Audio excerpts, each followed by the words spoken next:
শাহজালাল আন্তর্জাতিক বিমানবন্দরে যাত্রী ক্রু সহ 50 জন মানুষ নিয়ে অবতরণের সময় এবিসি এয়ারলাইন্সের 001 বিমানে হঠাৎ আগুন। মুহূর্তের মধ্যে সে আগুন ছড়িয়ে পড়ে পুরো বিমানে। যান্ত্রিক ত্রুটি দেখার পরপরই কন্ট্রোল টাওয়ারকে জানিয়েছিলেন পাইলট। দুর্ঘটনার কিছুক্ষণের মধ্যে ফায়ার শাখা উদ্ধার কাজে অংশ নেয়। উদ্ধারকারীরা একে একে বের করে নিয়ে আসে যাত্রীদের। আগুন নিয়ন্ত্রণে যোগ দেয় বিমান বাহিনী, ফায়ার সার্ভিস সহ অন্যান্য সংস্থা।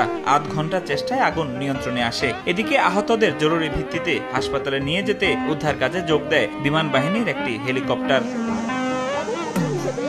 ঘটনাটি বাস্তব না হলেও এ ধরনের ঘটনা ঘটলে কিভাবে চালানো হবে উদ্ধার কাজ, এটি তারই মহড়া। কর্মীদের তৎপরতা, দক্ষতা বৃদ্ধিতে রোববার শাহজালাল বিমানবন্দরে অগ্নি নির্বাপন মহড়া করে বাংলাদেশ বেসামরিক বিমান চলাচল কর্তৃপক্ষ।